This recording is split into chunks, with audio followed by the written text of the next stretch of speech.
Hello my dear friends, मैं आज़ाद sir आपका अपना YouTube channel mentor study point में स्वागत है।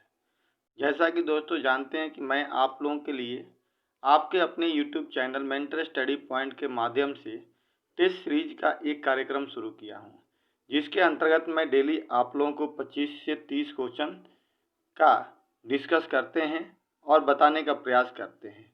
उसी के अंतर्गत दोस्तों आज मैं आप के लिए 5वां वीडियो बना रहा हूं, जिसमें आज फिर से हम लोग 25 क्वेश्चंस हिस्ट्री के डिस्कस करेंगे और समझने का प्रयास करेंगे, जो आपके लिए बहुत ही महत्वपूर्ण है। दोस्तों, जो व्यक्ति नए इस चैनल से जुड़ रहे हैं, प्लीज़ चैनल को सब्सक्राइब कर दीजिए और अपने दोस्तों के बीच ज़्यादा से ज़्यादा शेयर करने का प्रयास कीजिए और वीडियो को अंत तक देखने की कोशिश कीजिए ताकि आपको पूर्ण रूप से इसकी जानकारी प्राप्त हो जाए।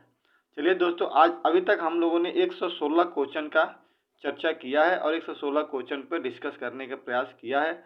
आज हम लोग इससे आगे बढ़ते हैं।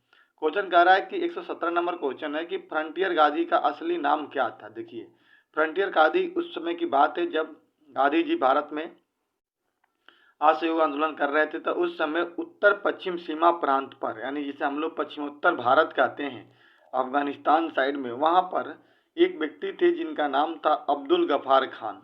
अब देखिए क्वेश्चन यहीं से बन जाएगा दोस्तों आप लोगों का।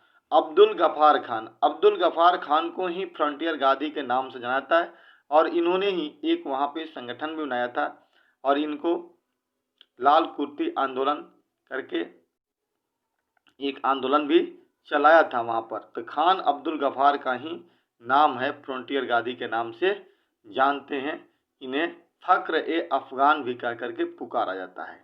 अगला दोस्तों क्वेश्चन है कि निम्नलिखित में से कौन सा सुमेलित नहीं है। ठीक है दोस्तों, अब देखिए, भारत के प्रथम राष्ट्रपति डॉक्टर राजेंद्र प्रसाद थे, ये मिला हुआ है।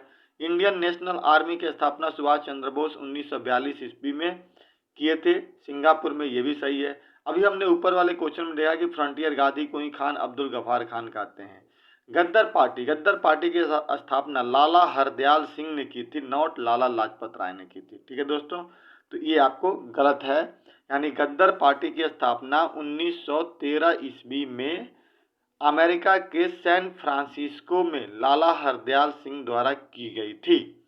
और यहाँ पे क्वेश्चन क्या कह रहा है, उसके सामने लाला लाजपत राय कह रहा है। तो इस प्रकार दोस्तों ये क्वेश्चन गलत है, बाकी आपका सही है।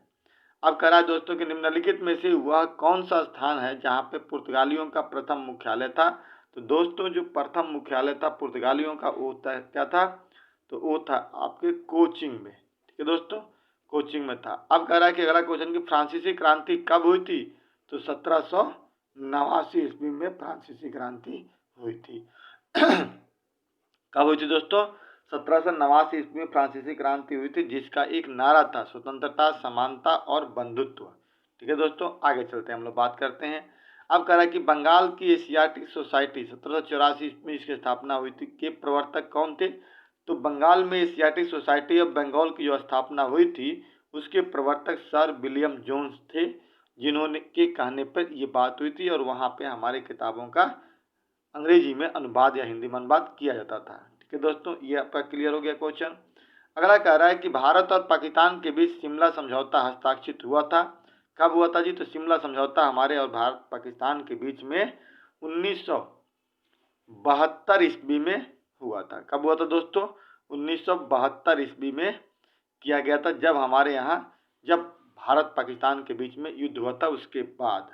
अगला दोस्तों क्वेश्चन कह रहा है कि अमर राष्ट्रीय गीत वंदे मातरम के रचयिता कौन थे। तो वंदे मातरम गीत के रचयिता हमारे हम लोग जानते हैं बंकिम चंद्र चटर्जी थे। कौन थे दोस्तों, बंकिम चंद्र चटर्जी थे। कह रहा है कि दिल्ली के निम्नलिखित सुल्तानों में से किसे इतिहासकारों के विरोधाभासों का मिश्रण कहा जाता है। तो विरोधाभासों का मिश्रण दोस्तों कहा जाता है आपके मोहम्मद बिन तुगलक, जिसको हम लोग भारतीय इतिहास में MBT के नाम जाते हैं। M मतलब मोहम्मद, B मतलब बिन, T मतलब तुगलक। इसे हम लोग विरोधाभासों का मिश्रण कहते हैं। यानी ये एक ऐसा व्यक्ति था जो कहता कुछ और था और करता कुछ और था। हालांकि बहुत बड़ा विद्वान व्यक्ति था MBT, इसके शासनकाल में बहुत कुछ हुआ था, लेकिन फिर भी पतन की प्रक्रिया इसी के शासनकाल में शुरू हो गई थी। अब दोस्तों कह रहा है कि जर्मनी का एकीकरण कब हुआ था। तो 3 अक्टूबर 90 ईस्वी को जर्मनी का एकीकरण हुआ था। ये वर्ल्ड हिस्ट्री का क्वेश्चन है। अब करेंगे संयुक्त राज्य अमेरिका के प्रथम राष्ट्रपति कौन थे? George Washington. प्रथम राष्ट्रपति कौन थे दोस्तों? George Washington. गीता रहस्य नामक ग्रंथ किसके द्वारा लिखा गया था? बाल गंगाधर तिलक के द्वारा लिखा था। गीता रहस्य बाल गंगाधर तिलक द्वारा किताब लिखी गई थी। कब? जब ये मांडले जेल गए हुए थे 6 साल की सजा काटने के लिए, उसी वक्त इन्होंने ये किताबें लिखी थी। कह रहा है कि कृष्णदेव राय किसके समकालीन थे? बाबर के। क्वेश्चन रिपीट है दोस्तों। बाबर जब भारत में अपना 1526 ईस्वी में पानीपत के प्रथम युद्ध के बाद वो अपना शासन स्थापित कर रहा था, तभी उसी समय दक्षिण में कृष्णदेव राय भी शासन कर रहे थे, क्योंकि उसने अपनी किताब बाबर नामा जो तुर्की भाषा में थी उसमें इसका उल्लेख भी किया है। कह रहा है कि वंदे मातरम का गीत जिसने उनकी आज़ादी की लड़ाई में भारत के देशभक्त सपूतों को बड़ी प्रेरणा प्रदान की, अंकित है। कहाँ से लिया गया है? आनंद मठ से लिया गया है। कहाँ से लिया गया है दोस्तों?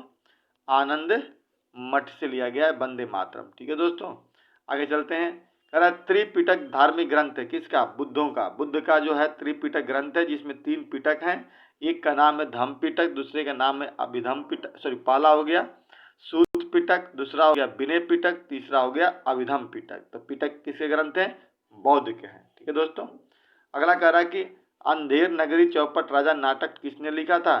भारतेंदु हरिश्चंद्र।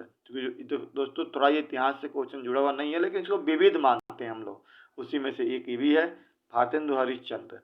अब कह रहा है कि सिकंदर जिसे अलेक्जेंडर कहते हैं और पोरस की सेनाओं ने निम्नलिखित में से किस नदी के आमने सामने वाले तटों पर पड़ाव डाला था? झेलम नदी। दोस्तों ये उस वक्त की बात है जब सिकंदर महान हिंदुस्तान की तरफ आया था, पूरा विश्व को जीतते हुए भारत में आया था, लेकिन भारत में आने के बाद उसे पोरस ने उसे रोकने का प्रयास किया झेलम नदी के तट पर, और जबरदस्त लड़ाई हुई थी। हालांकि पोरस तो हार गया, सिकंदर तो जीत गया, लेकिन सिकंदर बहुत ज़्यादा प्रभावित हुआ था। जितना जीता हुआ स्थान था सारा इसको वापस कर दिया, और वहीं से सिकंदर अपना वापस चला गया, जिसका विश्व विजेता बनने का अभियान सपना जो था एक अधूरा ही रह गया।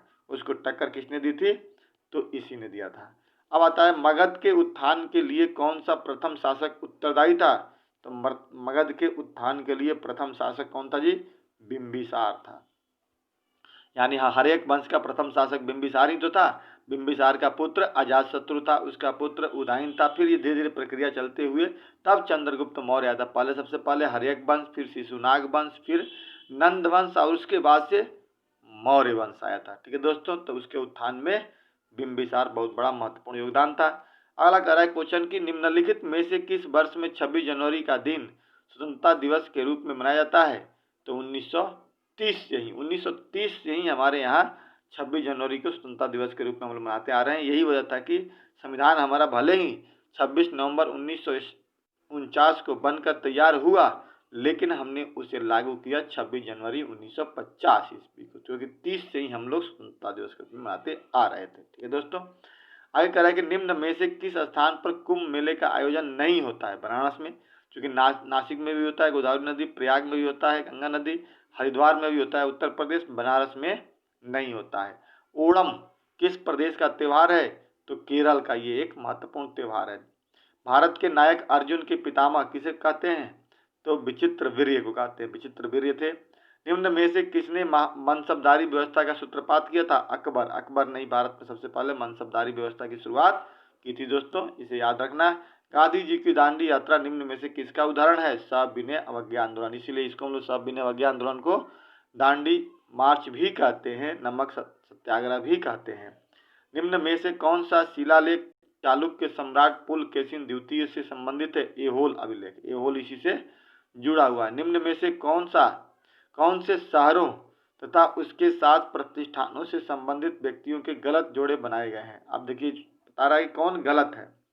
तो मद्रास की स्थापना फ्रांसिस डे ने की थी, पांडिचेरी की स्थापना फ्रांसिस मार्टिन ने किया था, अहमदाबाद की स्थापना अहमद शाह द्वितीय किया था, कलकत्ता की स्थापना रॉबर्ट क्लाइव नहीं किया था, कलकत्ता की स्थापना किसी और ने की थी। ठीक है दोस्तों, रॉबर्ट क्लाइव वहाँ का पहला, बंगाल का जो था पहला गवर्नर था। ठीक है दोस्तों, तो इस प्रकार इसमें कौन सा क्वेश्चन गलत हो जाएगा? इसमें क्वेश्चन गलत हो जाएगा ये वाला, सुमेलित नहीं है। ठीक है दोस्तों, तो चलिए आज हम लोगों ने कितना क्वेश्चन डिस्कस की, आज हम लोगों ने 25 क्वेश्चन का डिस्कशन किया। निश्चित तौर पे आपको ये सीरीज पसंद आ रहा होगा। अगर आप इस सीरीज को बहुत अच्छी तरह से ध्यान से सुन भी लें और पीडीएफ को डाउनलोड करके अपने पास रख लें, तो दोस्तों एक समय ऐसा आएगा जब आपके पास 500 क्वेश्चन होंगे और निश्चित तौर पे इन 500 क्वेश्चन में से कहीं ना कहीं कोई ना कोई क्वेश्चन आपको एग्जाम हॉल में टकरा ही जाएगा। कम से कम 10 क्वेश्चन तो आपको निश्चित तौर पे दोस्तों आपके फायदेमंद के लिए मतलब लड़ जाएगा। और बाकी आप कंसेप्ट अगर अच्छी तरह से समझ लेते हैं तो बहुत सारा क्वेश्चन बनाने में भी आपको सहूलियत मिल जाएगी। 500 की जगह पे आपको कम से कम 5000 तक क्वेश्चन, अरे 2000 तक क्वेश्चन बन ही जाएंगे, जैसे हम लोग डिस्कस कर रहे हैं। ठीक है दोस्तों, तो इसी के साथ ही हम वीडियो को एंड करते हैं। मिलते हैं अगले वीडियो में हम लोग। जय हिंद, जय भारत।